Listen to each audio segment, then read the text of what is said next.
என்னதுக்குடா எங்க கூட்டிட்டு வந்தீங்க? டேய் அண்ணன் தான் உன்னை இன்னைக்கு பார்த்தாகணும்னு சொன்னாரு. அவர் உள்ளதான் இருக்காரு. வெயிட் பண்ணு பாப்போம். அண்ணன் வராரா? ஆமாடா. டேய் அண்ணன் வராரா? பயமா இருக்குடா. பாப்போம். சரி வரப்பா.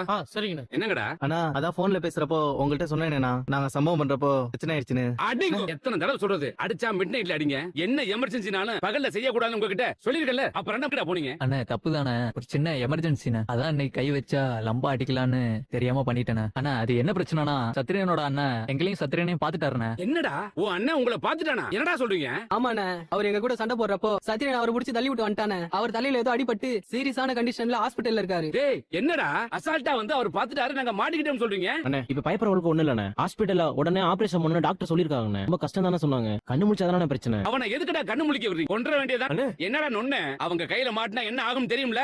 நாளைக்கு பேப்பர்ல எல்லாரும் மாறுகால் மாறுகையோட தப்பிச்சு ஓட பார்த்தாங்க, பாத்ரூம்ல வலிக்கு விழ பார்த்தாங்க, மேல இருந்து கீழே குதிச்சாங்க, சாக்கடையில விழ பார்த்தாங்க அப்படின்னு கைய கால உடைச்சு பேப்பர்ல போட்டோட போட்டு எப்படியும் 5-6 வருஷம் நம்மள ஜெயில தூக்கி போட்டுருவாங்க. அதுக்கப்புறம் நாம ஜென்ம ஜென்மத்துக்கு வெளியே வர முடியாது. அதுக்கப்புறம் என்ன திருட்டு கேஸ் வந்தாலும் முதல்ல தேடி வந்து நம்மள தான் பிடிப்பாங்க. அண்ணே என்னதான் இருந்தாலும் என் கூட பிறந்த அண்ணனே. அண்ணே நீங்க கவலைப்படாதீங்க. மேட்டர் உங்ககிட்ட சொல்றதுக்காண்டி தானே வந்தோம். இவங்க அண்ணன் பிழைக்கிறதுக்கு சான்ஸே இல்லண்ணே. நாங்க பாத்துக்கிறோம். போங்க போய் இவனுக்கு எடுத்து சொல்லுங்க. அப்புறம் மாட்டிக்கிட்டு முடிச்சுக்கிட்டு என் உசிரை எடுக்காதீங்க. போங்க. ஏய் என்னடா? இல்லண்ணே. ஏய் சித்ரி, போடா. வாடா போலாம். கூட்டிட்டு போங்கடா. சரியா? வாடா மச்சான் போலாம்.